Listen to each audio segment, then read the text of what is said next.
307 sotuq yer uchastkasiga ega bo'lgan uy-joy binoning umumiy kvadraturasi 350 kvadrat, 3 ta qavatdan iborat bo'lgan bino ko'tarilgan. Xonalari soni 6 ta. Hovliga kirishdan alohida darvoza, alohida eshigi bor. Navesi tegida 2 ta katta mashina sig'adiganlik joy ajratilgan. Va hovliga kirganimizda o'ng tarafimizda navesi yarim qismida yozgi oshxona joylashgan. Yozgi oshxonada barbekyu zona, qozon o'choq, rakvina va gazli plita o'rnatilgan. Bu joyda hovli qismi uchun hojatxona va uni oldida rakvina ko'rsatayotgan joyimizda tapcha o'rnatish uchun yoki stol qo'yib qo'yish uchun joylari bor. Bu uy 3 qahramon postidan 2 kilometr ichkariligiga kirganda sifatli qurilgan uylardan bittasini video obzorini qilib beramiz. Demak, uy ichiga kirib keldik. Bu joyda hol qismi bor. Televizor o'rnatadigan joyda venetsiyanka ishlatilgan, devorlarida attachenti va panoramli oyna romlari oldi hovliga qaragan. O'ng tarafimizda oshxona joylashgan, kuxnya, stolovoya.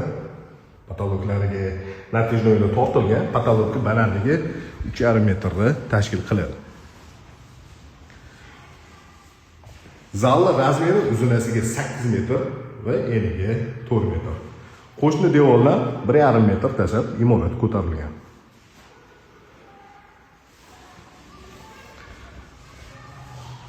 Birinchi qavatda joylashgan umumiy sanuzel ko'rinishi. Mehmonlar uchun ajratilgan yotoqxona razmeri 5 ga 4. Ikkinchi qavatda 4 ta yotoqxona va 3 ta sanuzel joylashgan. 2 ta xona o'ng tarafda va 2 ta xona chap tarafda bor. Va to'g'rida balkon qismiga chiqsa bo'ladigan eshigi bor.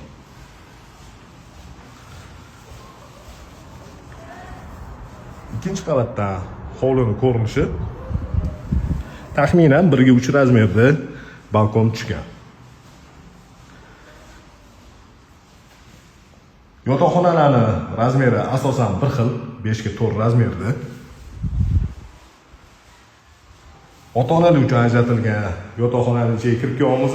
Aytib o'tganimizdek, bu xonaning razmeri ham 5 ga 4, 20 kvadratli yotoqxona va alohida o'zida sanuzel joylashgan.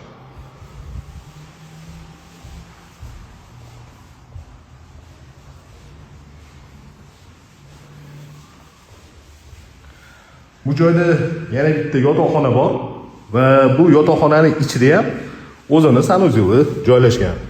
Demak, ikkinchi qavatda 3 ta sanuzel bor. 3 ta sanuzeldan ikkitasi yotoqxonalarning ichida joylashgan.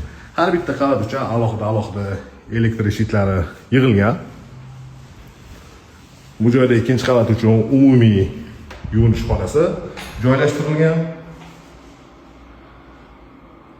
Kir yuvish mashinasini ham mana shu joyga joylashtirsangiz bo'ladi, hisobga olingan.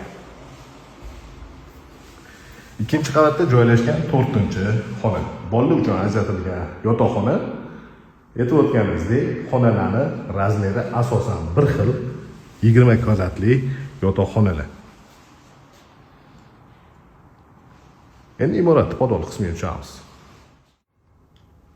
Imoratda tegi yarmi podol qilingan, zinan tegida kladovka sifatida foydalanish uchun joy ajratilgan. Bu joyda kotelni, duxovka kotel, suv uchun boiler, alohida suv uchun yomkisi bor, rashritilli bak va divoy nasoslar.